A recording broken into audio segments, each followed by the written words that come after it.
Estamos falando sobre predestinação. Estamos tentando demonstrar que a visão calvinista da predestinação não é uma visão realmente bíblica.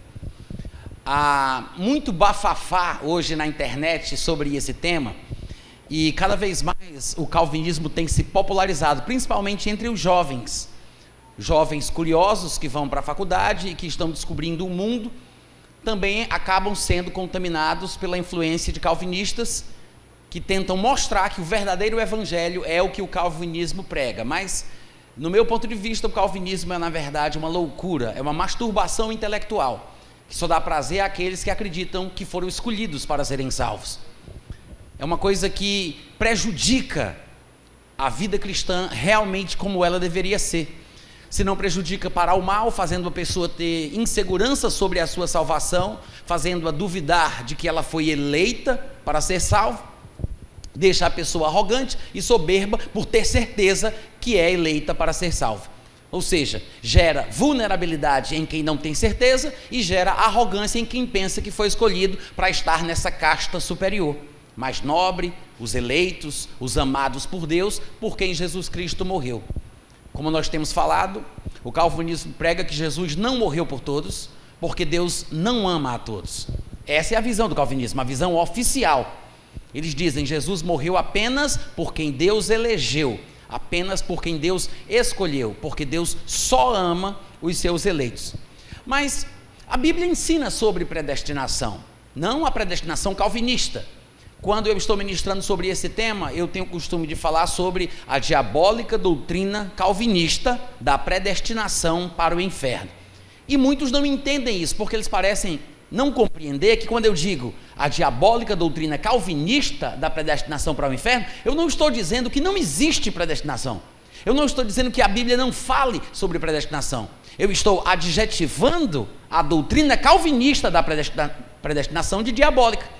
Eu não estou dizendo que falar de predestinação é diabólico, mas eu estou dizendo que o ensino calvinista, a roupagem que o calvinismo dá, os conceitos calvinistas de predestinação, no meu ponto de vista, é que são diabólicos. Quantos estão entendendo? Então, não é que a Bíblia não fale sobre isso, fala, e a minha pretensão hoje pela manhã é gastarmos aqui pelo menos uma hora, né? Pelo menos uma hora, eu não quero falar mais do que isso, porque a pior coisa que existe é o pregador ficar entre os crentes e o almoço. Então, a gente não vai falar tanto quanto ontem, talvez não tanto quanto sexta, mas eu quero tentar provar que a predestinação ensinada por Paulo, ensinada pela Bíblia, não é a mesma coisa que a predestinação ensinada pelo calvinismo, tá?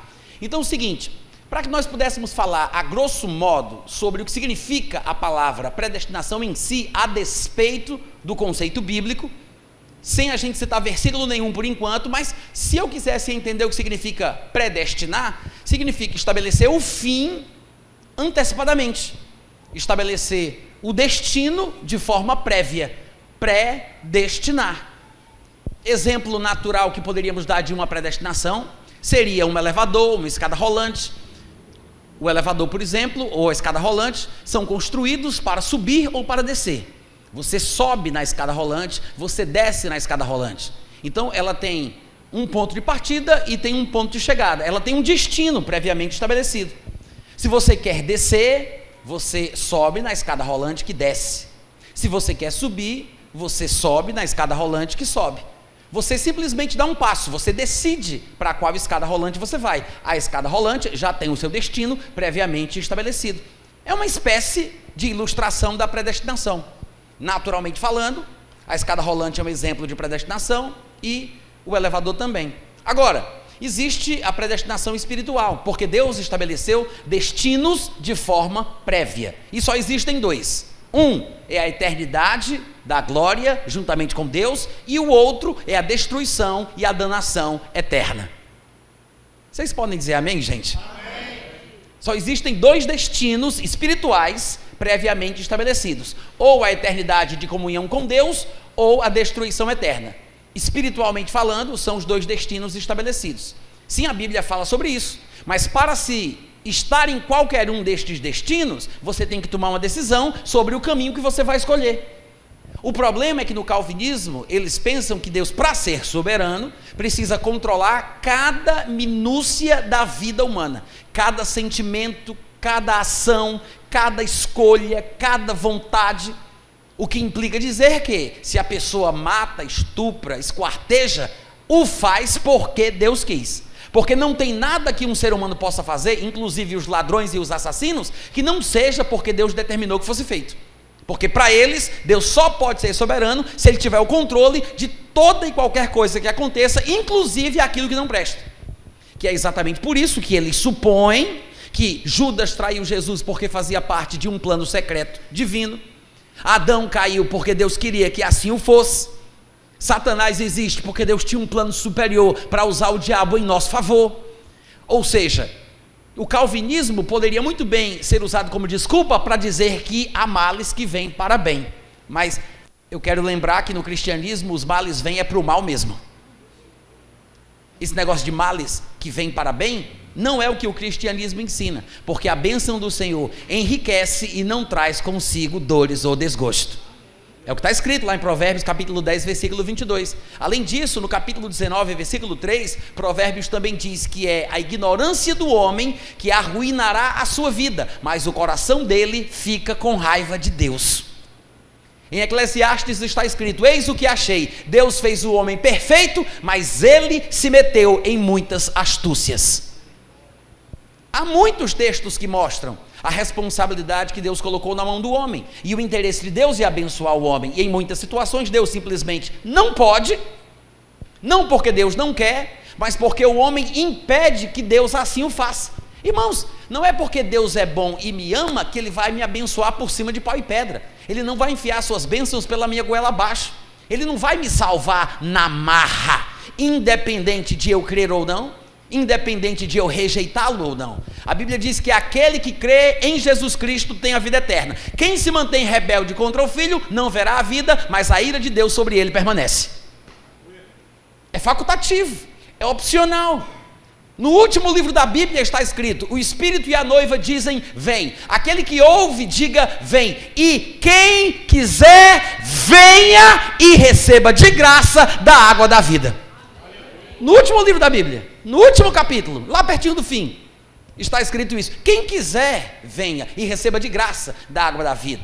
Não é uma questão de Deus não querer. Nós mencionamos aqui, e eu vou repetir, em 1 Timóteo capítulo 2, do versículo 1 em diante, Paulo está instruindo a igreja a orar pelas pessoas que estão investidas de autoridade, em posição de eminência. Ele diz: vamos orar por eles para que tenhamos uma vida tranquila, para que tenhamos uma vida em paz, porque qualquer tipo de desordem civil numa sociedade impede uma vida mansa e tranquila e impede a pregação do evangelho. Então ele diz: vamos orar pela nossa sociedade, pelo poder civil, para que tenhamos uma vida mansa e tranquila, porque esta é a vontade de Deus, que todos os homens sejam salvos e cheguem ao pleno conhecimento da verdade.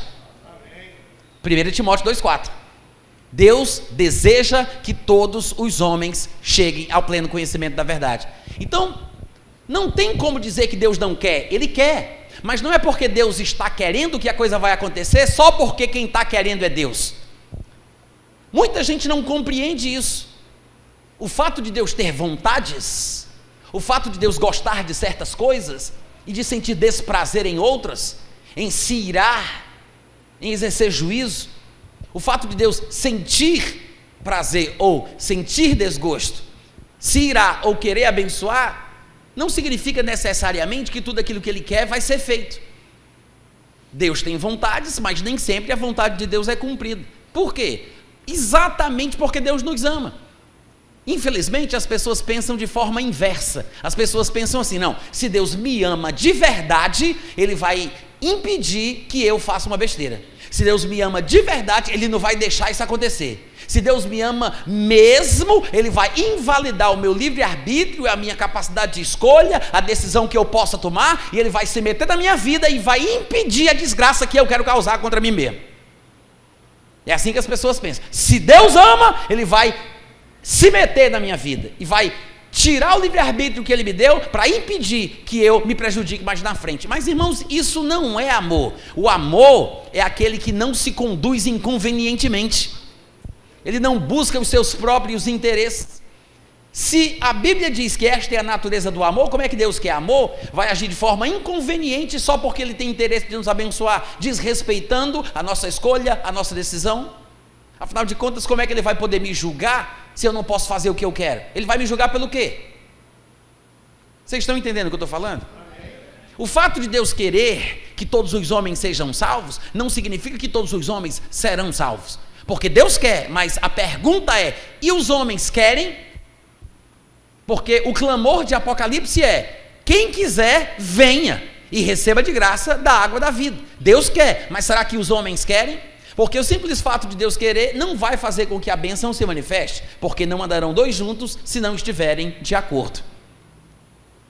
A vontade de Deus é abençoar, o que Deus quer é abençoar, mas muitos homens não querem. E Deus não vai invadir a individualidade humana se o homem rejeita a Deus, se o homem não quer aquilo que Deus também quer, porque não andarão dois juntos se não estiverem de acordo. É interessante porque no mundo a gente vê, por exemplo, em programas policiais, programas de televisão, a gente vê muitas vezes homens matando mulheres, mulheres matando homens por causa de ciúme. E às vezes acontece de o assassino ser entrevistado. E você vai observar o que é que eles dizem do porquê mataram, e em muitos casos eles dizem, matei porque eu amo. Matei porque foi ciúme, não queria ficar comigo, me rejeitou, me deixou, queria morar com outro, e se não vai ficar comigo, não vai ficar com ninguém. Matei por amor mesmo. Que amor é esse que mata porque a pessoa é rejeitada? Será que esse é o tipo do amor que Deus tem? Esse amor é carnal, é humano, doentio, diabólico. O amor de Deus é o contrário. Assim, uma vez que o homem mata porque foi rejeitado, Deus é aquele que dá o seu filho para morrer, para conquistar de volta. É diferente. Jesus morreu para nos dar vida. O homem carnal, com esse amor que não vale nada, ele mata porque foi rejeitado. E muitas vezes não estamos pensando, mas estamos querendo que o amor de Deus seja mais ou menos como esse. Mas o amor é livre. Deus nos ama, mas não no sentido manipulador, de querer controlar, de determinar o que vai ser feito, de não aceitar ser rejeitado. Muito pelo contrário, Deus nos ama de uma forma tal que Ele respeita as decisões que nós tomamos, ainda que Ele não concorde com aquilo que queremos. Isso é amor verdadeiro. Ele tem interesse de nos abençoar. É da vontade de Deus abençoar a vida dos homens e salvar a todos, mas Deus não se conduz inconvenientemente buscando os seus próprios interesses. Vocês entendem isso? Então sim, Deus estabeleceu dois destinos: o destino da eternidade em comunhão com Ele e o destino da destruição eterna. Agora, para qual dos dois nós iremos é uma decisão que nós temos que tomar, é uma escolha que nós temos que fazer. O calvinismo, por outro lado, ele tenta dizer que a vontade que temos de rejeitar a Jesus é colocada em nosso coração por Deus, ou a vontade que temos de confessar a Cristo como Senhor é colocada em nosso coração por Deus. Eles não entendem que Deus estabeleceu os destinos, eles acham que Deus estabeleceu as escolhas. Essa é basicamente a diferença entre a predestinação bíblica e a predestinação calvinista. Biblicamente falando, Deus estabelece dois destinos: quem estiver em Cristo está predestinado para a glória. Essa é a predestinação bíblica. Para os calvinistas, o homem só estará em Cristo se foi predestinado para isso. Ou seja, o calvinismo pensa que o homem é predestinado para receber Jesus, enquanto a predestinação na Bíblia mostra que quem aceitar Jesus está predestinado para o céu, está predestinado para a glória. Vocês entendem a diferença entre uma coisa e outra? Para eles, quem foi predestinado vai receber Jesus mais cedo ou mais tarde. Não tem para onde fugir, não tem para onde correr. Quem foi predestinado na visão calvinista vai receber Jesus mais cedo ou mais tarde.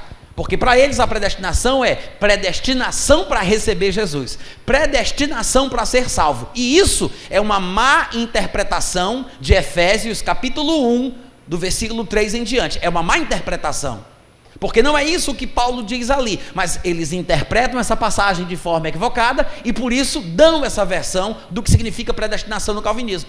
E a gente vai ver que não é isso que Paulo está falando lá, tá? Deus não predestina as escolhas, Deus não predestina a vontade, Deus não determina e não estabelece aquilo que nós gostamos ou não gostamos, aquilo que queremos ou não queremos. Muita gente pode pensar que sim, porque não está sabendo manejar bem a palavra da verdade. Vocês entendem o que eu falo, gente? Amém. E o mais curioso é que, eu não sei se vocês já tiveram a oportunidade de conversar com algum calvinista, mas os calvinistas insistem em dizer que nós não temos escolha, nós não temos livre-arbítrio. Eles dizem que não temos vontade nenhuma, somos escravos e presos e fazemos aquilo que está determinado. Se somos pecadores, pecamos porque nascemos assim, somos incapazes de tomar qualquer decisão. E para a gente ser salvo, Deus tem que nos salvar. Somente depois que Ele nos salva, nos faz nascer de novo, é que a gente vai conseguir ter fé. Ou seja, eu não sou salvo porque eu criei, eu sou salvo primeiro para conseguir crer. É isso que o calvinismo ensina. No entanto, por que os calvinistas ficam com raiva quando nós dizemos que não concordamos com eles? Afinal de contas, não são eles que dizem que nós não podemos mudar a nossa opinião? Não são eles que dizem que nós não temos escolha? Ora, se eu não tenho escolha e eu não concordo, talvez eu não concorde porque eu fui destinado para isso. Por que você fica com raiva quando eu digo que não concordo com aquilo que você crê? Ninguém entendeu? Como é que o calvinista fica com raiva porque eu prego contra o que eles falam? Afinal de contas, o que é que ele quer discutir comigo? Ele vai me mudar? Vai me mudar como se eu não tenho escolha? Alô? Não faz sentido. O calvinista insiste em dizer que eu não tenho escolha. Aí quando eu falo contra o que ele diz, ele vem brigar contra mim, como se eu pudesse mudar de opinião. Como se eu agora pudesse ter escolha de querer pensar como ele pensa. Afinal de contas, se eu sou o que eu sou e eu faço o que eu faço porque Deus me destinou para isso e eu não tenho escolha, o que adianta um calvinista vir encher a minha paciência? A própria atitude dos calvinistas em sair pela internet combatendo os que pregam coisas contra eles demonstram que eles creem uma coisa, mas vivem outra. Vocês entendem o raciocínio? Porque um calvinista que fosse coerente com as suas crenças, ele iria se conformar com o jeito que as coisas são. E Zé Fininho tem que se conformar, porque está tudo no controle de Deus, as coisas são como são, porque Deus quis. Que história é essa dele querer vir debater comigo e trocar opinião só porque eu não concordo com o que ele diz, se eu não tenho escolha? É ridículo, gente, é ridículo, não faz o menor sentido. Agora, muitas passagens que são mal interpretadas, como a gente vai ver aqui o exemplo em algumas delas, inclusive Efésios capítulo 1, como eu citei, porque tem pelo menos 2 ou 3 textos do Novo Testamento que são fundamentais para a doutrina cristã, mas que o calvinismo se apropriou, sequestrou tais textos e dão a impressão para um crente desavisado de que estas passagens são passagens que corroboram o calvinismo, o que é uma grande tolice, porque você vai ver que é simplesmente uma má interpretação de texto. Vocês já ouviram falar da expressão analfabetismo funcional?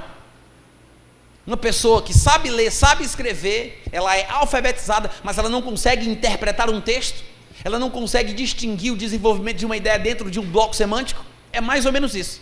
Uma simples questão de falta de interpretação de texto, falta de atenção, falta de foco, não se apega ao desenvolvimento da ideia, se perdem por uma razão ou por outra, e às vezes são pequenos detalhes que podem passar desapercebidos. Mas o problema é que hoje, depois de tantos anos de desenvolvimento doutrinário, os calvinistas têm um sistema bem enraizado na cabeça deles, né? Tem todo um sistema teológico, tem toda uma estrutura, e é difícil você conseguir tirar um calvinista convicto dos pensamentos que ele tem.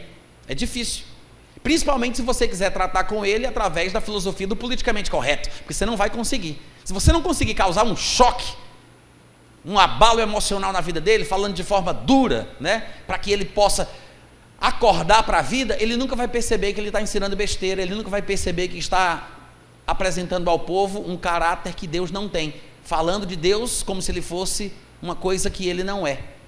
Mas é tudo má interpretação de texto. Gente, os textos da Bíblia, em primeiro lugar, são textos espirituais, sobrenaturais, que não são tão comuns como a gente poderia imaginar. Então a gente tem que ter cautela em interpretar um texto da Bíblia. Não é como interpretar um livro secular qualquer, é diferente, para começo de conversa. Mas existem as complicações técnicas e textuais, questões de tradução, questões de pontuação, até mesmo as divisões em capítulos e versículos que vieram ao longo da história da igreja, sido acrescentadas para tentar ajudar a leitura pública da Bíblia. Mas os capítulos vieram, parece que em 1200, e os versículos vieram em 1500 aproximadamente. Ou seja, são coisas que foram sendo desenvolvidas visando uma melhoria para a leitura pública da Bíblia. Mas nem sempre isso ajuda, porque a tentativa de ajudar dos compiladores da Bíblia, dos tradutores da Bíblia, daqueles que editaram a Bíblia para que nós a tivéssemos em nossas mãos, nem sempre o trabalho deles foi preciso. E às vezes nos induzem ao erro sem querer, pensando que o texto estaria falando de uma coisa que na verdade não dá. É uma questão de interpretação, e isso é comum de acontecer. Só para dar um exemplo de como é fácil a gente entender uma coisa errada com uma frase relativamente simples. Se eu dissesse assim para vocês: os pais com seus filhos estão aqui, o que você entenderia sobre isso? Os pais com seus filhos estão aqui. Que imagem você teria na sua cabeça? Nós podemos imaginar pelo menos 3 coisas diferentes. Eu posso falar essa frase e cada um de vocês pode ter uma ideia diferente do outro, porque os pais das crianças estão aqui, em português, gera ambiguidade. Há uma coisa aí que não é muito precisa, porque as línguas têm limitações e têm riquezas. Há línguas que deixam certas declarações mais precisas, que não há como ter dúvida, mas outros idiomas não. No português, dizer os pais das crianças estão aqui não é uma coisa que deixa claro o pensamento que eu quero transmitir. Por quê? Eu posso estar querendo dizer os pais das crianças, eu posso estar falando que um casal, o marido e a mulher, os pais dos 2 filhos que eles têm, estão aqui. Mas posso estar querendo dizer que 2 casais, os pais, um homem e uma mulher, outro homem e outra mulher, cada um veio pegar o seu próprio filho. Então os pais das crianças estão aqui. E ainda pode significar o pai de cada filho, sem a esposa. Os pais das crianças estão aqui. Então o simples dizer os pais das crianças estão aqui é ambíguo, não é preciso. Eu leio pensando que entendi o que foi dito, mas se a pessoa que escreveu não perceber a ambiguidade da frase que foi declarada, ela pode gerar confusão. Então, para tentar ser mais preciso naquilo que diz, a pessoa pode adjetivar, classificar, expressar com mais clareza, acrescentar palavras. Quantos estão entendendo? Então, isso acontece na interpretação dos textos da Bíblia também. Às vezes, são simplesmente interpretações de texto. Às vezes, simples interpretações de texto. E hoje em dia, né, com esse mundo pós-moderno, os pais das crianças estão aqui, ainda poderia significar uma dupla homossexual que veio pegar os seus filhos. Eu não estou falando de um casal, porque o casal seria homem e mulher, eu estou falando de uma dupla. 2 homens, os pais, né, porque os 2 são pais, os pais das crianças estão aqui. Mas, da mesma forma, existem textos na Bíblia que geram essa confusão. E no meu ponto de vista, gente, são coisas até relativamente simples, mas por falta da capacidade de interpretar o texto de uma forma melhor, as pessoas se deixam induzir ao erro. Um dos textos onde isso acontece, por exemplo, é Atos capítulo 4, do versículo 26 ao versículo 28. Atos capítulo 4, do versículo 26 ao versículo 28.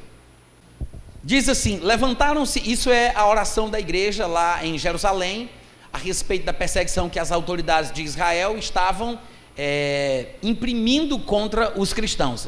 E na oração eles dizem: levantaram-se os reis da terra e as autoridades ajuntaram-se a uma contra o Senhor e contra o seu ungido, porque verdadeiramente se ajuntaram nesta cidade contra o teu santo servo Jesus, ao qual ungiste, Herodes, Pôncio Pilatos, com gentios e gente de Israel. E no versículo 28 vem a tal frase que é usada como desculpa para a ideia determinista do calvinismo: para fazerem tudo o que a tua mão e o teu propósito predeterminaram.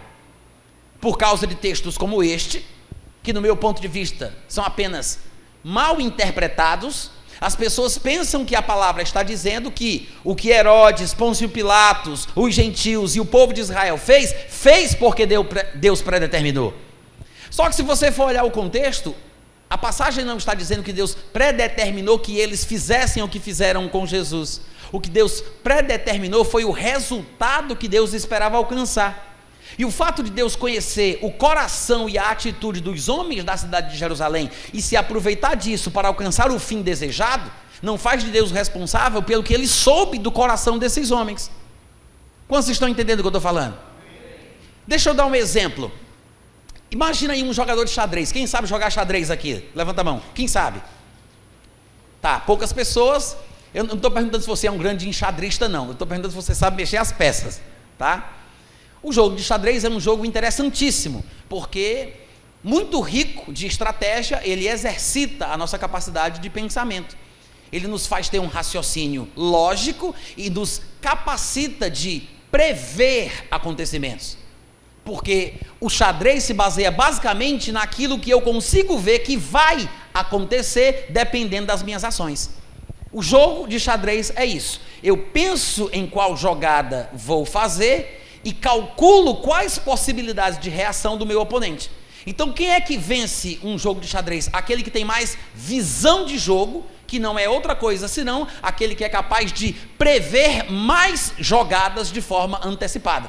Se eu conheço o perfil psicológico do meu oponente, eu posso imaginar o que ele vai fazer. Eu posso prever a reação dele. E o enxadrista pode muito bem, por vontade própria, entregar a dama, que é a peça mais forte, mais importante do jogo, a rainha, né? Ele pode entregar a dama com o objetivo de ganhar o jogo. Pode parecer que é o fim, porque ele está perdendo a pedra mais forte, mas na verdade é uma jogada de mestre. Ele fez aquilo de propósito, prevendo a reação do oponente, porque ele sabe o que ele vai fazer, e quando ele fizer isso que você esperava que ele fizesse, você dá o checkmate. Quantos entenderam? Irmãos, nós estamos falando de forma natural. Estamos falando sobre antever jogadas, 2, 3, 4, 10 jogadas na frente. A gente faz cálculos e prevê várias possibilidades e temos um pano na manga para reagir a cada decisão que o oponente tomar. Isso a gente está falando de nós, que não somos oniscientes, que não sabemos de todas as coisas, que não conhecemos o coração do homem. Se nós temos a capacidade de fazer isso num jogo de xadrez, que é um exemplo simples e natural dessa capacidade de prever o futuro, imagina Deus que conhece os corações, né? Agora, jamais pense que pelo fato de Deus ter uma posição privilegiada, porque Ele sabe de coisas que humanamente falando não teríamos como saber, não pense que Deus, por saber das coisas de uma forma sobrenatural, de uma forma espetacular, Deus vai se aproveitar do seu privilégio, da sua posição privilegiada, para agir de forma maquiavélica, cruel, maligna, enganadora. Deus jamais faria qualquer coisa que manchasse o seu caráter, a despeito daquilo que Ele sabe. O fato de Deus conseguir ver a reação humana, ou saber de todas as coisas, conhecer o coração dos homens, é mais ou menos como nós conseguimos prever o caminho das formiguinhas, mantendo as devidas proporções. Vocês já viram trilha de formiga? Caminho de formiga? Vocês já viram que a formiga ela parece que faz um caminho torto, mas por incrível que pareça, todas as formigas que andam em fila vão pelo mesmo caminho torto que as outras formigas estão indo? Você vê uma formiga aqui e você já sabe por que caminho ela vai passar, porque as outras deixaram aquele caminho marcado. Então você prevê o caminho da formiga, você sabe onde ela vai passar. É da mesma, claro, mantendo as devidas proporções, a gente consegue conhecer o futuro das formigas, do caminho das formigas, porque estamos numa posição privilegiada em relação a elas. Da mesma forma, mantendo as devidas proporções, Deus também consegue ver o nosso futuro, os nossos caminhos. Ele enxerga a realidade das nossas escolhas, e com base naquilo que o homem faz, naquilo que o homem é, Deus vai reagindo e interagindo, e obviamente Ele predetermina aquilo que Ele quer que aconteça. Não predetermina as decisões que o homem toma, mas Ele predetermina o que sabe que o homem vai fazer para alcançar o resultado que ele deseja. Quantos entenderam? Então essa passagem que nós acabamos de ler tem esse significado. Deus predeterminou, pelo conhecimento que Ele tem a respeito dos corações dos homens e pelo que Ele conhecia que iria acontecer, Ele predeterminou a forma que Jesus Cristo seria morto. Ele estabeleceu isso através do seu conhecimento privilegiado que só Ele, como Deus, tem. Outras versões desta passagem dizem assim, por exemplo, a versão fácil de ler fala: eles se reuniram para fazer todas as coisas que o Senhor, pelo seu poder e vontade, já há muito tempo tinha decidido que deveriam acontecer. A NVI diz: fizeram o que o teu poder e a tua vontade haviam decidido de antemão que acontecesse. Deus não decidiu as escolhas que os homens tomariam, mas decidiu que iria usar o conhecimento que ele tinha sobre as atitudes dos homens para levar a termo o seu plano da morte de Jesus Cristo para a nossa redenção. Quantos entenderam? Então, o resultado foi decidido por Deus, o resultado foi predefinido por Deus, mas não a maldade, a insensatez, a carnalidade do coração dos homens. Vocês entendem a diferença, gente? É assim que Deus age. Mas muitas vezes as pessoas não conseguem ver isso. De vez em quando você vai ver um calvinista se achando muito inteligente, dizendo assim: é interessante vocês crerem que não existe predestinação, mas vocês creem no anticristo, né? Que a Bíblia fala que vai surgir o anticristo. Aí o calvinista pergunta, achando que está fazendo uma pergunta muito inteligente: o anticristo pode se converter? O anticristo pode receber Jesus e não fazer o que a Bíblia diz que ele vai fazer? Vocês nunca ouviram isso? Mas não é uma pergunta inteligente? Né? Já que não existe predestinação, me responda aí: o anticristo pode se converter, compadre? O anticristo pode receber Jesus? Se não tem predestinação, me fala aí se o anticristo tem livre-arbítrio. E uma pergunta dessa, para uma pessoa despreparada, pode realmente dar um nó na cabeça de qualquer um, né? Só que o problema é que estes pobres coitados não entenderam que o fato de Deus ter revelado que um homem surgirá na terra e perseguirá o povo judeu no tempo do fim, este homem, que é chamado em muitos lugares na Bíblia de nomes diferentes, de chifre pequeno, filho da perdição, homem da iniquidade, Gog, falso profeta, anticristo, há muitos títulos que lhe são atribuídos, mas este homem a respeito do qual a Bíblia fala, ele não vai ser o que a Bíblia diz que ele será, porque Deus quis que ele fosse isso. Deus não está predeterminando que ele seja assim, Deus está revelando aquilo que ele foi.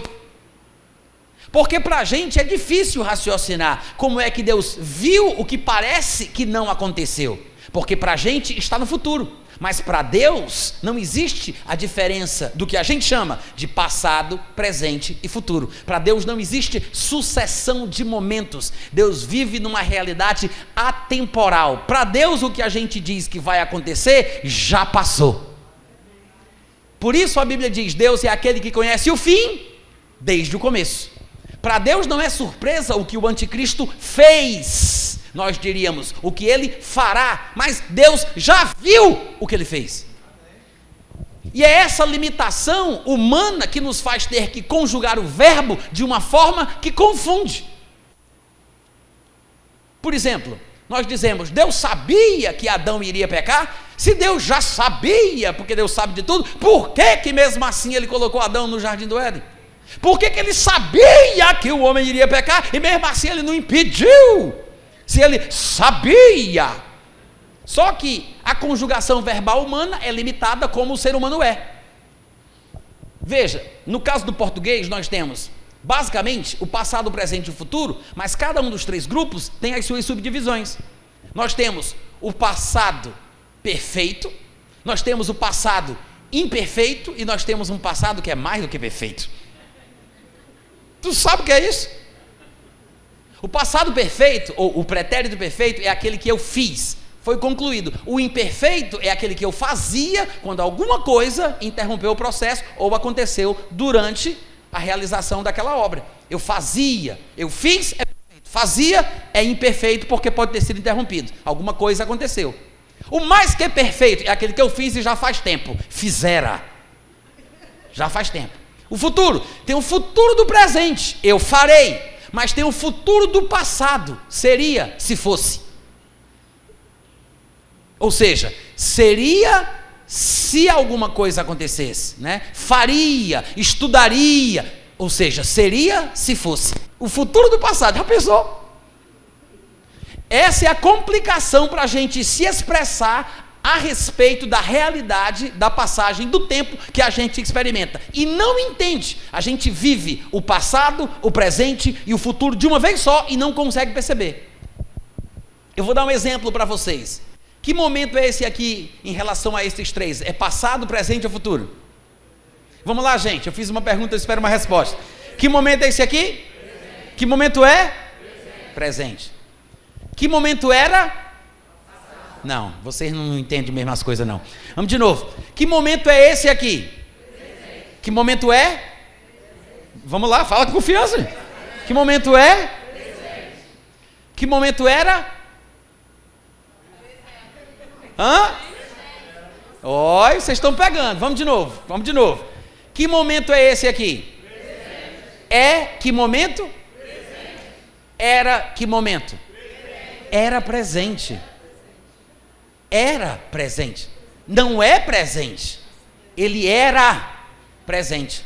Aquele momento que era presente é o quê? É passado.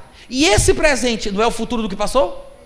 Por quê? Vivemos o presente, o passado e o futuro de uma vez só. Mas a gente não percebe. Agora, Deus está fora dessa realidade. E Deus vê tudo de uma vez só e para Ele não é difícil manusear. A gente nem sabe dizer direito se é presente ou se é passado. Vocês mesmos se confundiram aqui umas 3 vezes. Por quê? Porque é presente. Era presente. Não é mais. Era presente. É passado. Mas olha a loucura, a conjugação verbal, para ficar correta, eu tenho que dizer, era presente e é passado. O presente é passado, mas era presente. Eita, que loucura!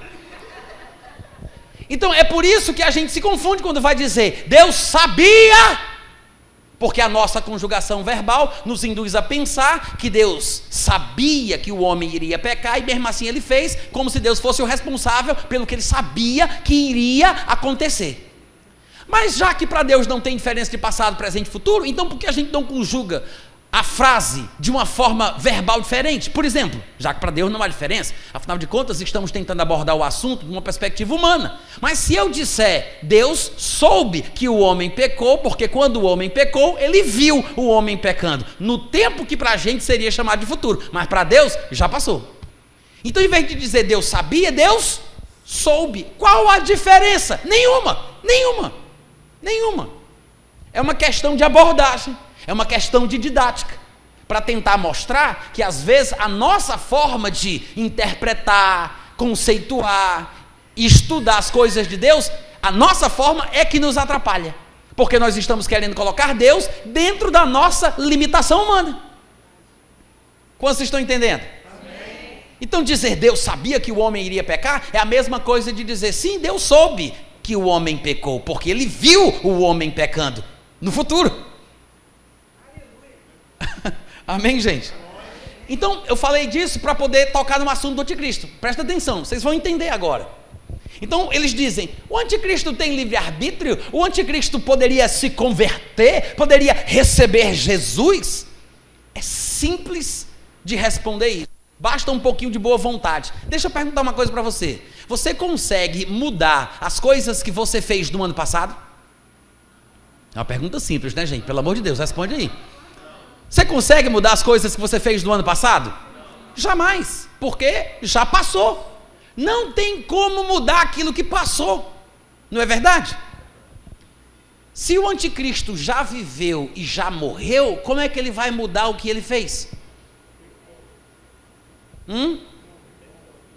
Não tem como.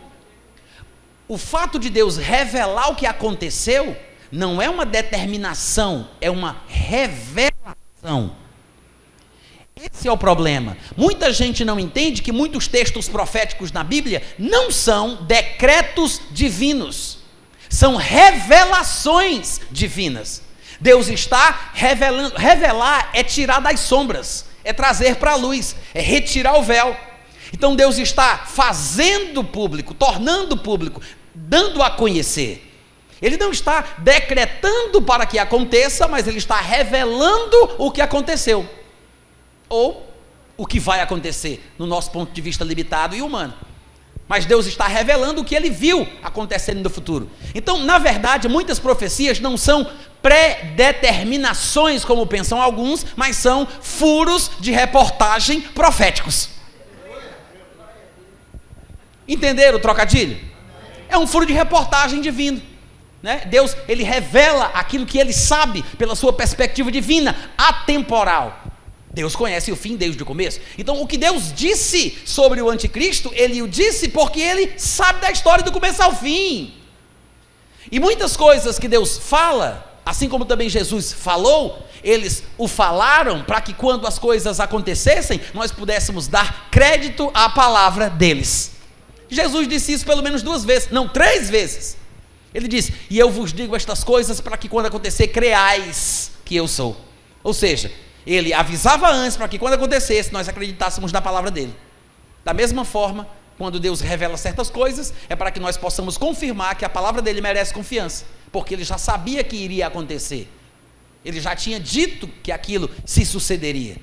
E se você for olhar passagens que revelam o futuro, como por exemplo, textos que falam sobre o enfrentamento do povo na terra para com o reino do anticristo, textos como Apocalipse capítulo 20, versículo 4, é mais curioso ainda, porque eu vou ler para vocês. João, por exemplo, ele diz o seguinte: eu vi. Eu quero que vocês observem bem a conjugação verbal. Ele disse: eu vi. Eu vou ler, depois eu explico.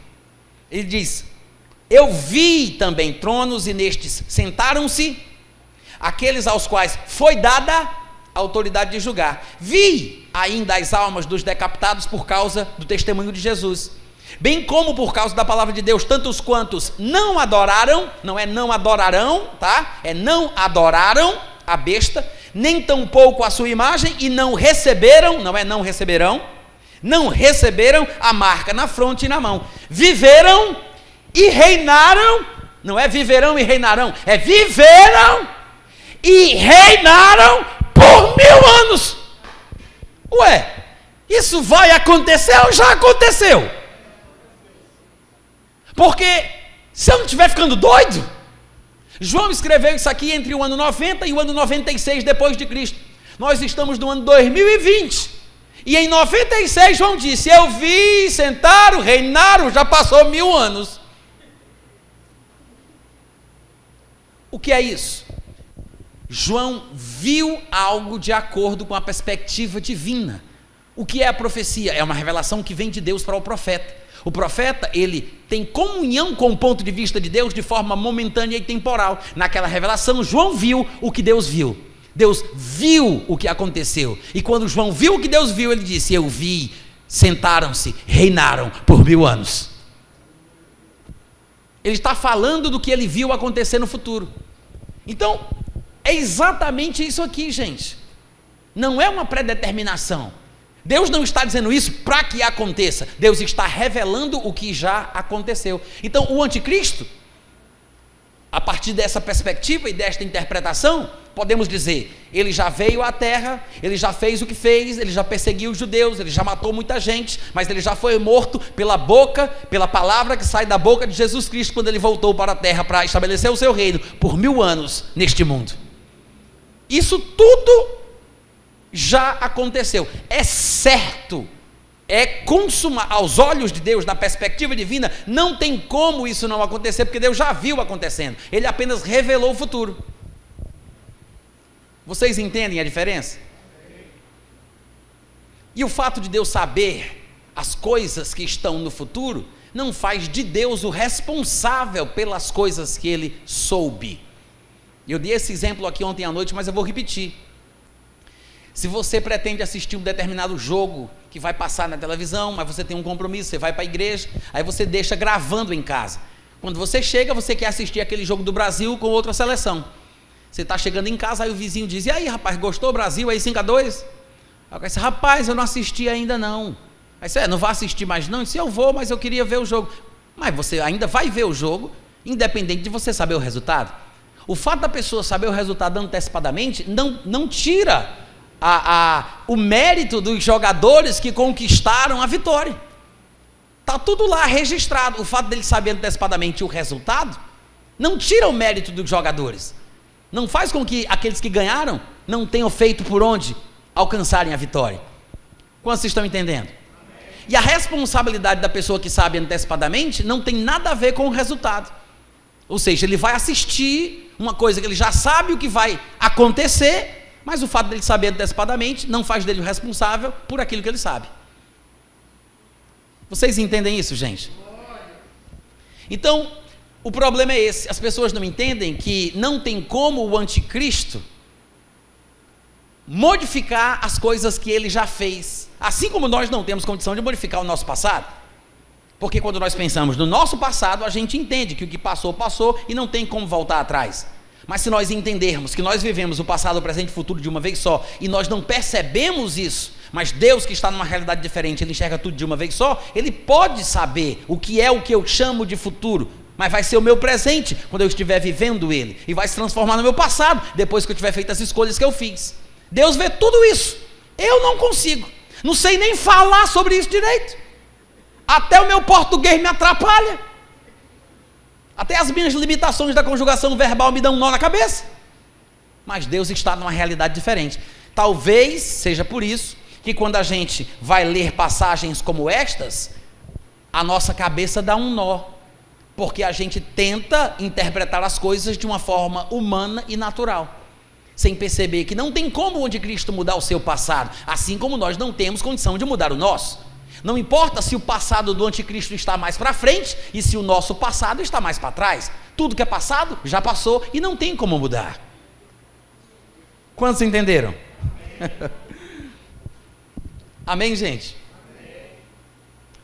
E alguém poderia dizer: então por que Deus permite que as pessoas más nasçam no mundo? Deus seria mau se ele não permitisse os maus de viverem. Imagina um professor que ele vai fazer uma avaliação na classe, e ele passa um formulário para que os alunos possam preencher, avaliar o desempenho do professor. E eles podem falar o que eles quiserem, anonimamente. Uns vão dizer que ele é bom, que ele é mau, que ele não ensina bem, que ele ensina bem, e vão falar o que quiserem. Mas antes do professor pegar os formulários e entregar na direção da escola, ele pega todas as declarações e ele queima, e ele leva só os formulários que falam bem.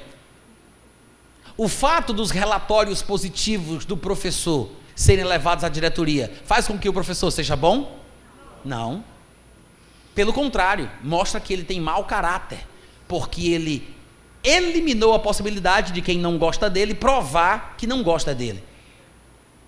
Se Deus matasse aqueles que não querem Jesus, se Deus impedisse de nascer aqueles que vão fazer coisas erradas, Deus também seria mau caráter. Como é que Deus poderia julgar tais pessoas se as pessoas não tiveram a oportunidade de provar que não prestam? Entendeu? É errado perguntar por que Deus não mata logo esse povo antes de nascer. Porque se Deus fizesse isso, Deus seria igual às pessoas que ele vai ter que condenar. As pessoas más que matam e que fazem aquilo que não presta. Deus seria praticamente exatamente igual a eles. Amém, irmãos? Amém. Outra coisa interessante, isso aqui até a gente já comentou, né? Que as pessoas dizem: mas por que Deus não me impede de eu me desviar? É aquela história do homem que mata a sua mulher porque ela quer rejeitar o homem, quer ficar com outra pessoa, e o homem a mata porque ela não quer ficar mais com ele. Ou seja, a pessoa vai se desviar, aí Deus impede que a pessoa se desvie, porque Deus ama aquela pessoa. Isso não é amor, é manipulação, é domínio, é egoísmo. Esse controle não é amor, porque o amor, ele não se conduz inconvenientemente para buscar os seus próprios interesses. Amém, gente? Agora, por que as pessoas pensam que a Bíblia fala que nós fomos predestinados para receber Jesus? Por que calvinistas pensam que quem é crente porque foi predestinado para isso? Por falta de interpretação correta dos textos. Um dos textos que eles usam para justificar essa ideia, como eu disse para vocês, é Efésios capítulo 1, a partir do versículo 3. Eu gostaria de ler com vocês Efésios capítulo 1.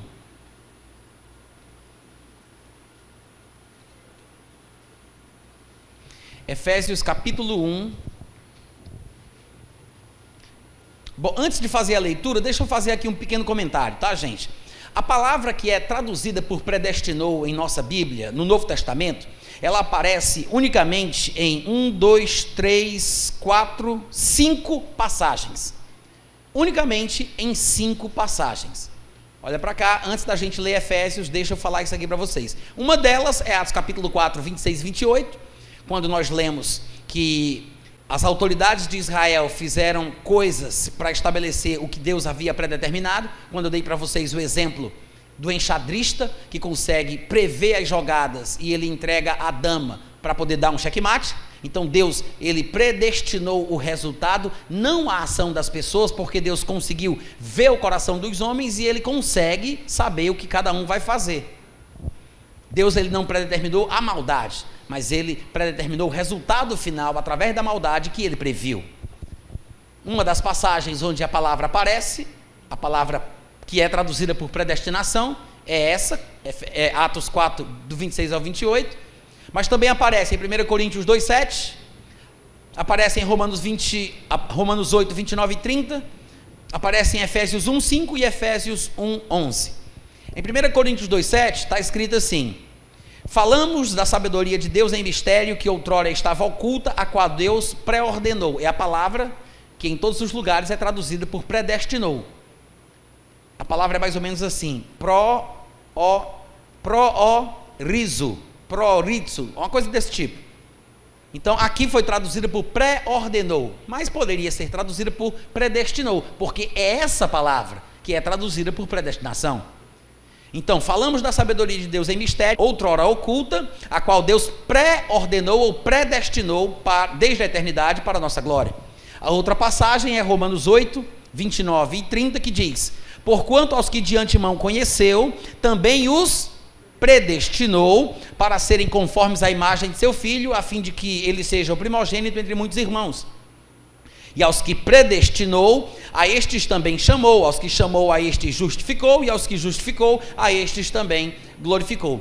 O que muita gente não percebe, porque calvinistas usam essa passagem de forma errônea, eles dizem: está vendo aí como Deus predestinou alguns para serem conformes à imagem do seu filho Jesus? Daqui a pouco eu vou explicar o que isso significa, mas eu quero que você observe, antes de qualquer coisa, que antes de Paulo falar que Deus predestinou estes para serem conformes à imagem de Jesus, Deus os conheceu antecipadamente. Antes de predestiná-los, Deus os conheceu previamente. Quantos perceberam isso?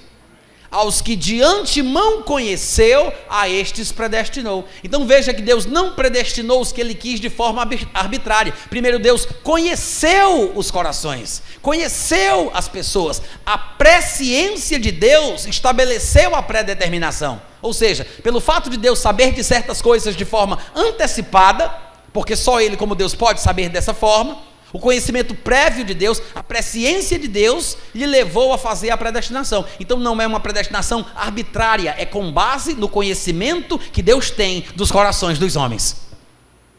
Amém, gente? Amém. Primeiro ele conheceu de forma prévia, e por isso ele pôde predestinar, porque ele conheceu antecipadamente. Então é com base no que ele sabe, é com base no que ele conhece. Mas os outros textos que usam a palavra predestinar ou predestinação se encontram em Efésios 1:5 e Efésios 1:11. Em Efésios 1:5 ele diz: nos predestinou para ele, para a adoção de filhos, por meio de Jesus Cristo, segundo o beneplácito da sua vontade. E Efésios 1:11 diz: nele digo, no qual fomos também feitos herança, predestinados, segundo o propósito daquele que faz todas as coisas conforme o conselho da sua vontade. O problema destas passagens de Efésios, por exemplo, é porque eles não perceberam que Paulo não está dizendo que Deus nos predestinou para sermos crentes. Ele não está dizendo que ele nos predestinou para sermos filhos de Deus. Ele não nos predestinou para sermos salvos.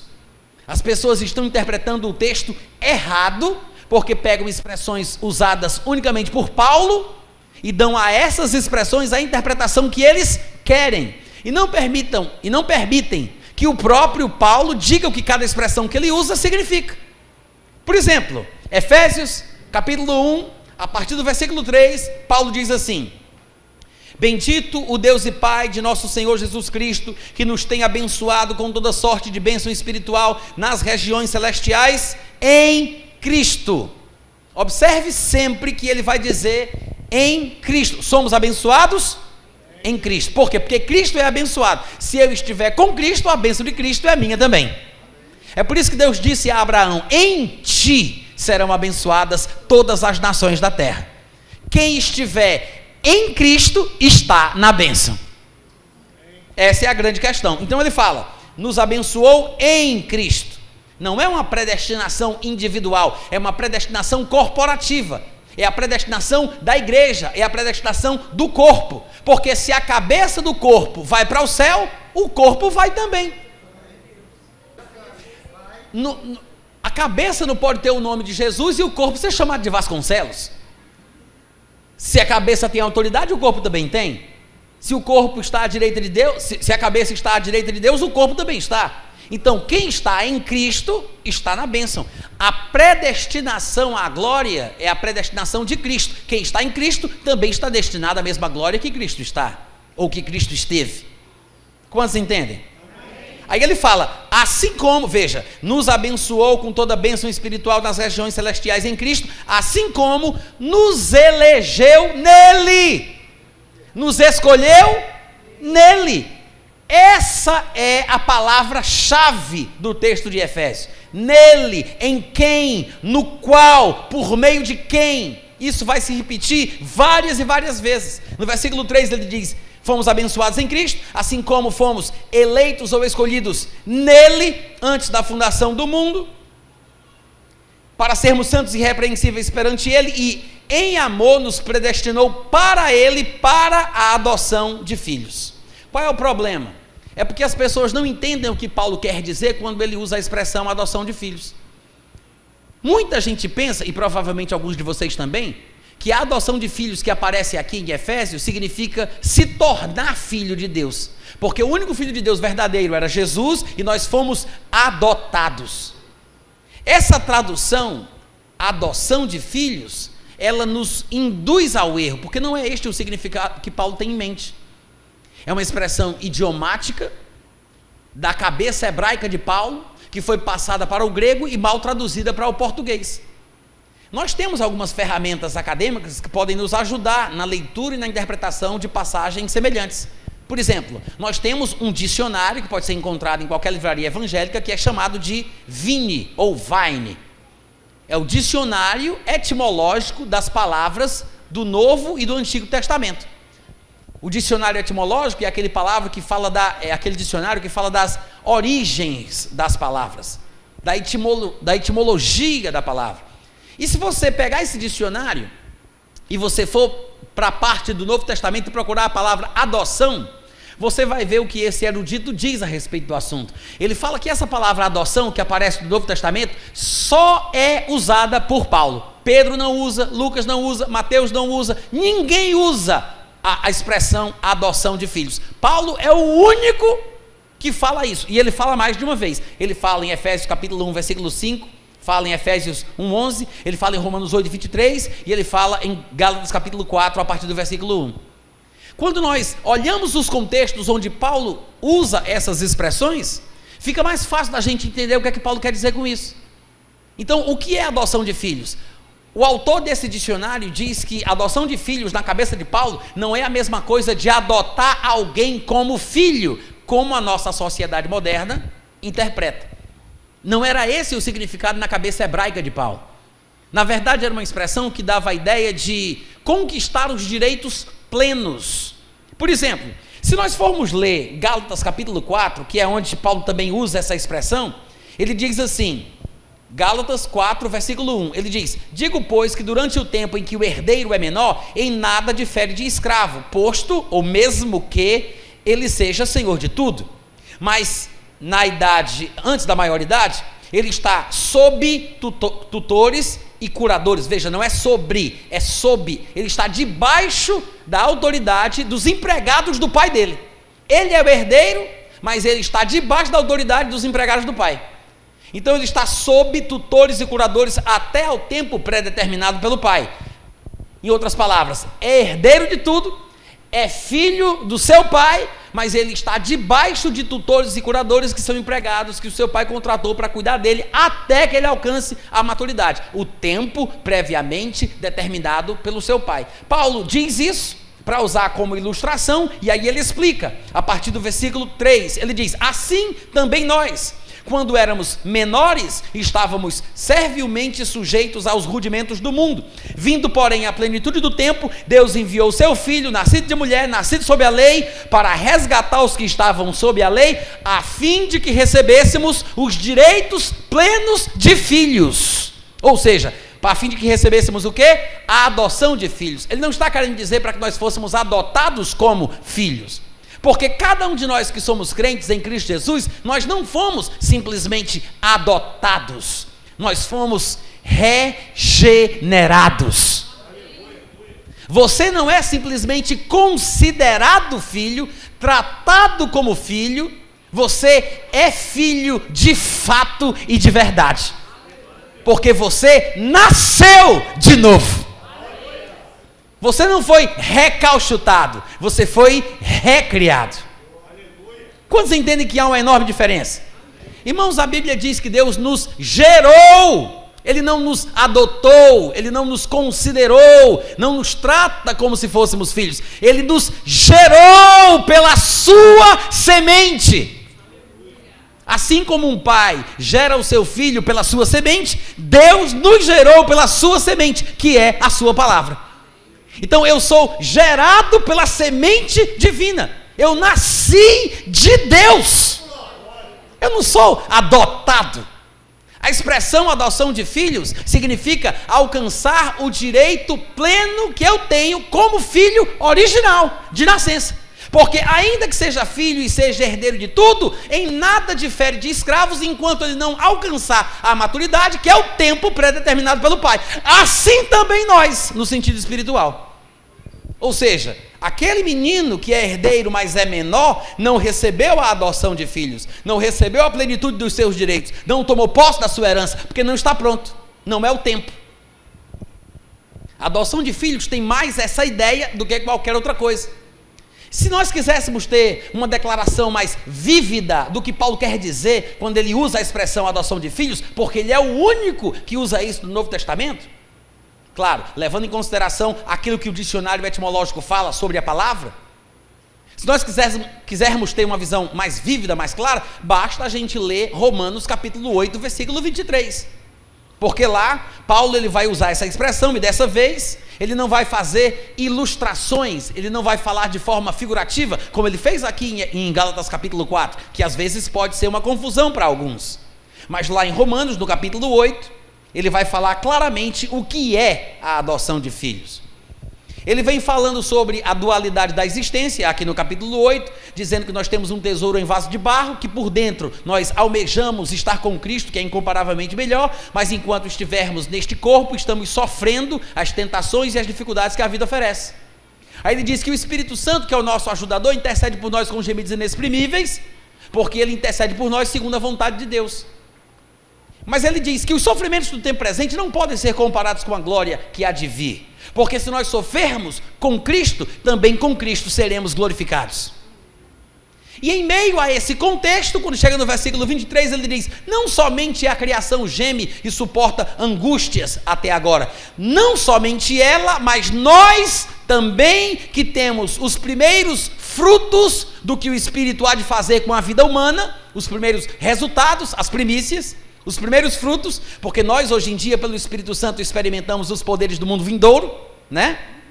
Então ele diz, nós que temos o Espírito, que experimentamos as primícias do Espírito, igualmente, não somente a criação, mas nós também, igualmente, gememos em nosso íntimo, aguardando, ansiando, desejando, esperando a adoção de filhos, a saber, a redenção do nosso corpo.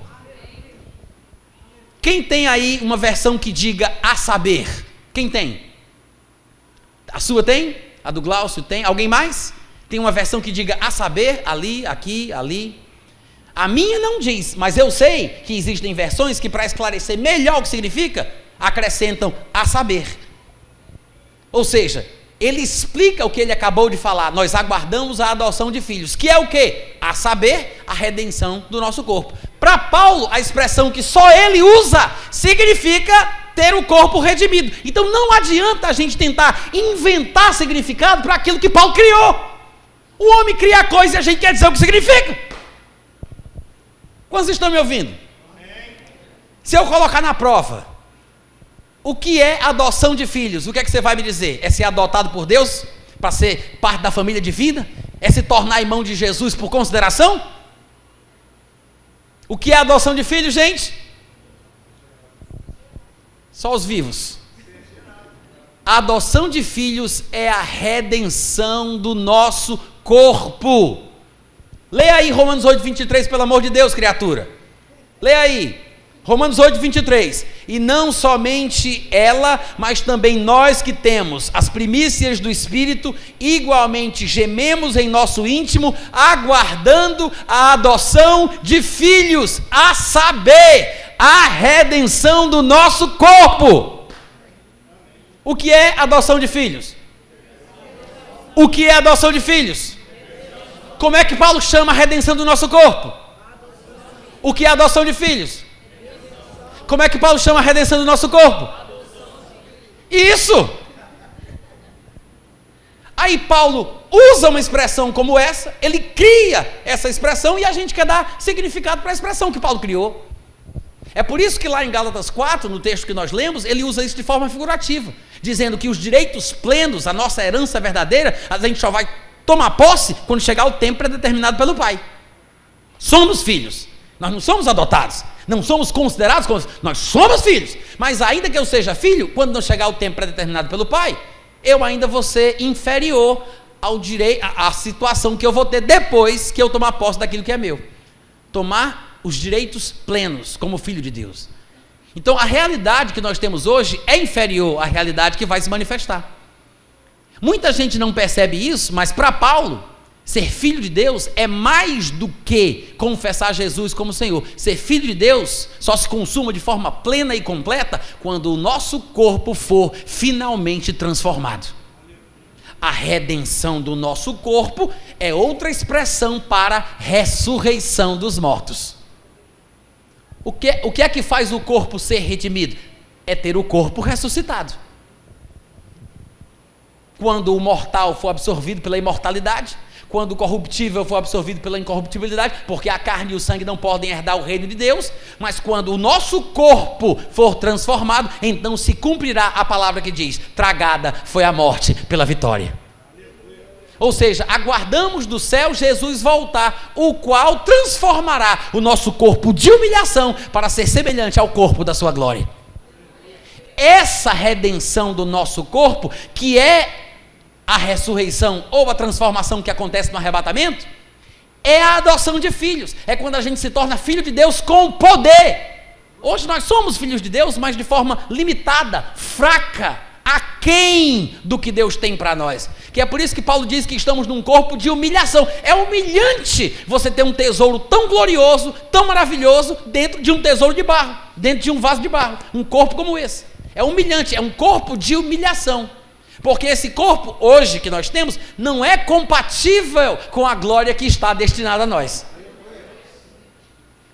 O que é a adoção de filhos? Redenção do nosso corpo é outro nome para o quê? Ressurreição. Mas, claro que é a adoção de filhos, mas veja que são coisas que podem ser usadas intercaladamente. Eu posso chamar de adoção de filhos, redenção do corpo ou de ressurreição. É exatamente por isso que quando Paulo vai falar de Jesus Cristo no capítulo 1 de Romanos, e essa é uma coisa que pouca gente percebe, Paulo praticamente usa a mesma lógica, e ele diz assim do versículo 1 em diante, em Romanos capítulo 1, ele diz: eu, Paulo, servo de Jesus Cristo, chamado para ser apóstolo, separado para o evangelho de Deus, o qual foi por Deus outrora prometido por intermédio dos seus profetas nas escrituras sagradas, com respeito, presta atenção, com respeito ao seu filho, o qual, segundo a carne, é da descendência de Davi, mas, agora se prepara para se assustar, olha o que ele diz: ainda que ele seja considerado como filho de Davi, segundo a carne, ele foi declarado designado, estabelecido como filho de Deus com poder, segundo o Espírito de Santidade, através da ressurreição dos mortos. Espera aí, o que foi que Paulo disse aqui, gente? Paulo disse que Jesus foi declarado filho de Deus quando ele ressuscitou. Foi isso que Paulo disse? Ele disse, ele é filho de Davi segundo a carne, mas foi declarado filho de Deus com poder pela ressurreição dos mortos. O que é a redenção? O que é a ressurreição dos mortos? A redenção do nosso corpo. O que é a redenção do nosso corpo? A adoção de filhos. O que é a adoção de filhos? É tomar posse dos direitos plenos que nós temos por sermos filhos de Deus. Jesus também foi declarado filho de Deus em poder quando ele ressuscitou dentre os mortos. Esse não é o único texto que diz isso, pouca gente percebe. Mas, por exemplo, Atos capítulo 13, no versículo 33, está escrito assim: Deus cumpriu a nós plenamente as promessas que ele fez aos patriarcas, ressuscitando a Jesus, como também está escrito no Salmo 2: Tu és meu filho, eu hoje te gerei.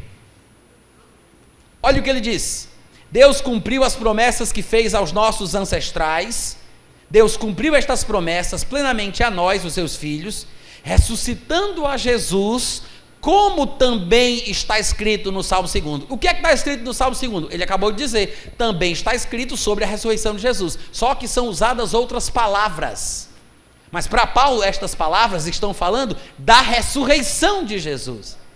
Deus cumpriu as suas promessas a nós ressuscitando Jesus, como está escrito no Salmo 2. O que é que está escrito no Salmo 2? Tu és meu filho, hoje eu te gerei. Hoje quando? Quando ele o ressuscitou dentre os mortos. Entenderam isso? Porque ele diz, Deus ressuscitou a Jesus, como está escrito, tu és meu filho, hoje eu te gerei. Porque para Paulo, quando Jesus ressuscita, é o dia que ele é declarado filho de Deus com poder. A redenção do corpo, a transformação do corpo, a ressurreição, a entrada na imortalidade é a adoção de filhos. Jesus passou por isso, e é por isso que nós iremos passar também. Vocês estão entendendo, irmãos? Vocês lembram que quando Jesus Cristo foi batizado por João Batista, a Bíblia diz lá em Mateus 3, 16 a 17, que quando ele sai das águas, os céus se abriram para ele. A Bíblia diz, abriram-se-lhe. Não abriu para todo mundo, abriu-se para Jesus. Quando Jesus sai das águas, abriu-se-lhe os céus, e ouviu-se uma voz que dizia, eis o meu filho amado em quem tenho prazer. Por que Deus disse naquele momento, e não em outras ocasiões, mas exatamente naquele momento em que Jesus Cristo sai das águas do batismo de João? Porque o batismo é uma representação da morte, sepultamento e ressurreição. É uma figura profética da futura ressurreição de Jesus. Então, quando Jesus sai profeticamente das águas, ele está dizendo, eu vou morrer e vou ressuscitar. E quando ele ressuscitar, ele vai ser feito filho de Deus em poder. Jesus dá o seu testemunho e Deus dá o dele. Quando ele sai das águas, representando a ressurreição, Deus disse, está aí o meu filho. Está aí o meu filho. Dali para frente, Jesus começa a fazer milagre. Jesus não fez nenhum milagre dali para trás, é dali para frente. Porque o marco inicial do evangelho não é quando Jesus nasce, não é quando Jesus se encontra no templo aos 12 anos de idade. O marco inicial do evangelho é quando ele passa pelo batismo de arrependimento, que representa a morte e a ressurreição do Filho de Deus. É por isso que eu digo, irmãos, que o Filho de Deus ele não morre quando Jesus Cristo é crucificado. O Filho de Deus morreu quando Adão pecou. Jesus morreu e ressuscitou para que o Filho de Deus que estava morto com o pecado de Adão voltasse à vida. Jesus morreu por nós e ele ressuscitou por nós. O Filho de Deus não morreu quando Jesus foi crucificado. Ele morreu quando Adão pecou. Lembra que na genealogia de Jesus fala que Adão era filho de Deus? Quando Adão peca, o Filho de Deus morre. Então Jesus tem que vir, morrer e ressuscitar, para que o Filho de Deus que estava morto com o pecado de Adão, voltasse à vida. Amém, irmãos? A redenção do nosso corpo é a adoção de filhos. Não somos filhos adotados. Nós somos filhos de fato.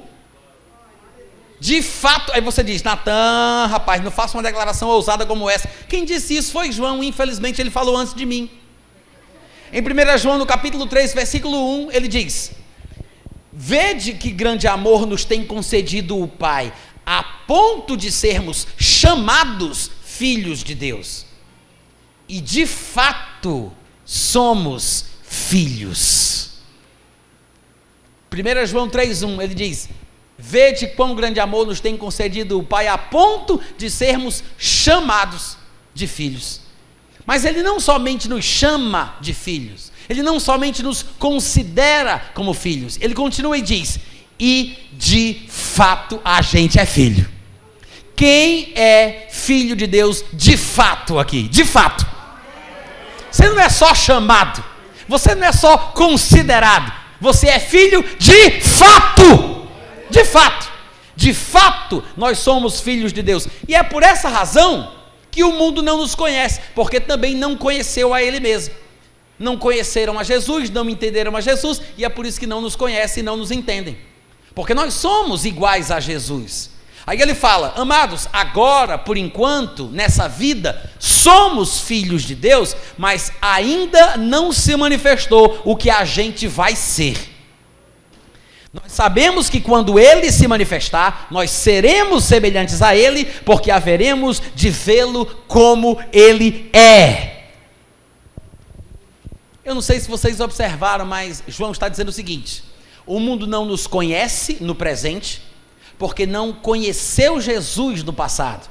Ou seja, não nos conhece porquanto também não o conheceu, porque Ele nos iguala ao passado de Jesus.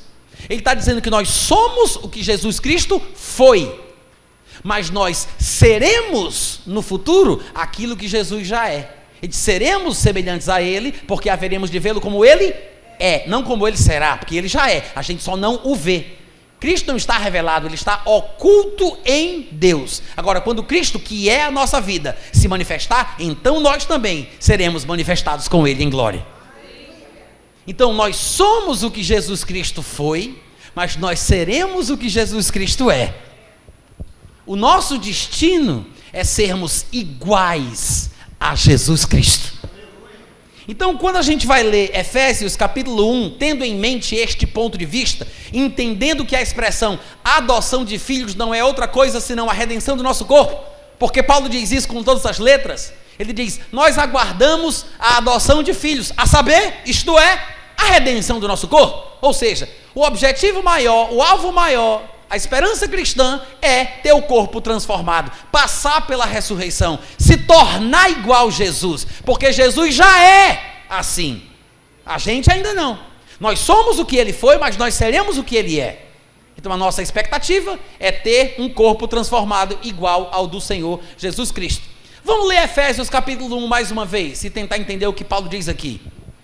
Veja o que é que ele fala. No versículo 3 do capítulo 1 ele diz: bendito o Deus e Pai de nosso Senhor Jesus Cristo, que nos tem abençoado com toda sorte de bênção espiritual nas regiões celestiais em Cristo, assim como nos escolheu nele, antes da fundação do mundo, para sermos santos e irrepreensíveis perante Ele, e em amor nos predestinou para Ele, ou seja, para a adoção de filhos. O que é a adoção de filhos? Redenção do nosso corpo. Paulo diz isso em Romanos capítulo 8, versículo 23. Qual é o problema das pessoas quando leem essa expressão, que somente Paulo usa, por não considerarem o que Paulo tem em mente quando ele diz aquilo que ele diz? Colocam sentido na expressão de Paulo, dando a ela o significado que eles querem dar, e não respeitam a própria imaginação e criação de Paulo do termo. E aí quando alguém lê isso aqui, o que é que eles pensam? Pensam que adoção de filho significa ser adotado na família, que em outras palavras é dizer que a pessoa recebeu Jesus, a pessoa foi salva, a pessoa entrou na igreja. Então quando lê isso, os calvinistas, por exemplo, pensam que a Bíblia está dizendo que Deus nos predestinou para virar crente. Quantos estão entendendo?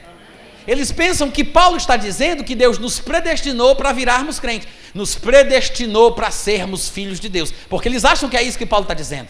Mas eles não percebem que Paulo não está dizendo que fomos predestinados para receber Jesus. Ele está dizendo que os que estão em Cristo estão predestinados para serem no futuro o que Jesus já é.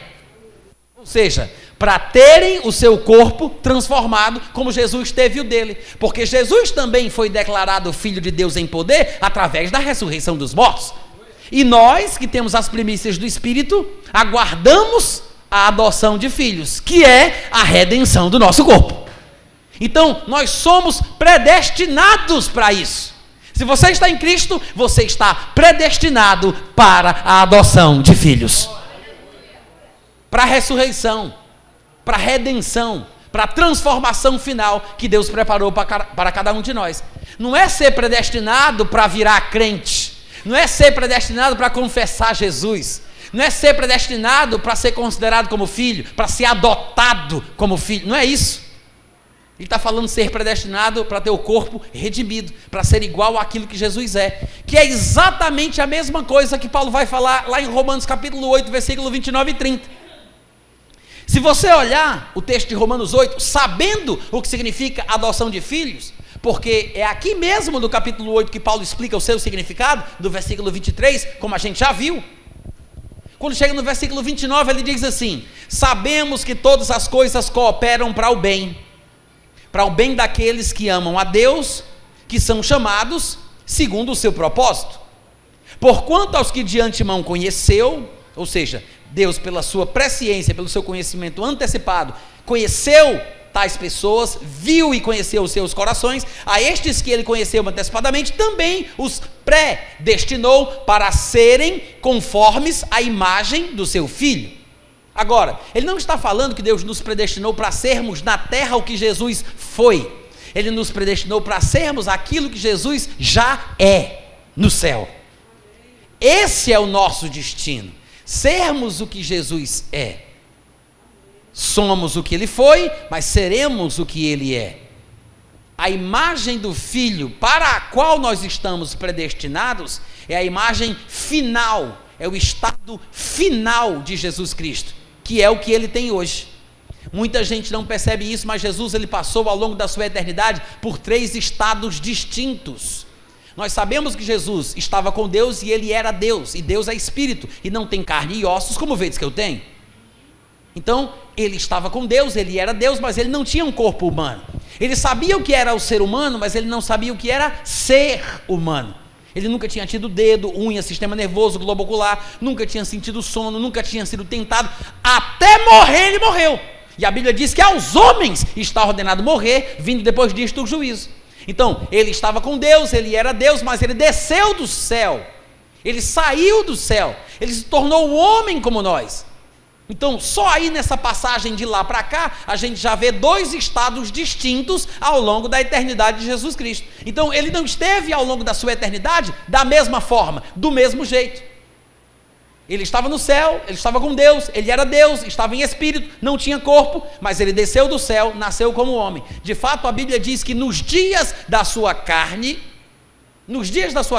ele ofereceu orações e súplicas àquele que o podia livrar da morte. E embora fosse filho, aprendeu a obediência pelas coisas que ele sofreu. E tendo sido aperfeiçoado, se tornou o autor da salvação de todos aqueles que lhe obedecem. Jesus aprendeu a obedecer, gente. Então, o estado da vida humana de Cristo não pode ser comparado com o estado que ele teve antes de descer do céu. São diferentes. Mas não somente isso. Depois que Jesus morre e ressuscita, esse terceiro estado no qual ele se encontra hoje, que a gente não sabe qual é, porque a gente tem vislumbres na Bíblia, mas são passagens muito simples, muito pequenininhas, muito resumidas, que não nos dão a clareza da glória que Jesus Cristo possui hoje. A gente não sabe como ele é, porque ele não está revelado. A Bíblia diz que Cristo está oculto em Deus. Pensai nas coisas que são do alto, onde Cristo vive assentado à direita de Deus. É isso que a Bíblia diz. Porque a nossa vida está oculta com Cristo em Deus. Mas quando Cristo, que é a nossa vida, se manifestar, então nós também nos manifestaremos com ele em glória. Então Cristo não está manifesto, Cristo não está revelado. Ninguém sabe como é que ele é hoje. A gente sabe que quando João viu, ele disse que era um negócio assim assustador, que ele desmaiou como morto. olho de fogo, cabelo branco como neve, pés reluzidos como latão passado pelo fogo, aquela coisa assustadora. A gente não tem noção de como é que Jesus Cristo seja. A gente sabe como ele era, a gente sabe como ele foi, mas a gente não sabe como ele é. Quantos estão me entendendo? Então, quando a Bíblia diz que Deus nos predestinou para sermos conformes à imagem do seu Filho, Ele está falando que o nosso destino final é ter um corpo de glória igual ao que Jesus já tem. Esse é o nosso destino, ser igual ao que Jesus é, porque nós já somos o que Ele foi, mas nós seremos o que Ele já é. Essa é a predestinação bíblica, simples assim. A predestinação calvinista, que no meu ponto de vista, é uma interpretação equivocada de passagens como essa de Efésios. Na interpretação calvinista, nós fomos predestinados para sermos crentes, porque eles pensam que a expressão adoção de filho significa se tornar crente, ser aceito por Deus, ser acolhido na igreja. Nos predestinou para a adoção de filhos, ou seja, nos predestinou para virar crente. Eu só sou crente porque fui predestinado. Só que a predestinação bíblica não é assim. Deus não nos predestinou para sermos salvos, mas Deus predestinou os salvos para serem como Jesus. Amém, gente? Espero que vocês tenham compreendido e que nas próximas leituras que vocês fizerem da Bíblia e passarem por estas passagens, vocês se lembrem daquilo que ouviram hoje aqui pela manhã. Deus abençoe cada um de vocês. Hoje à noite tem mais. Um abraço.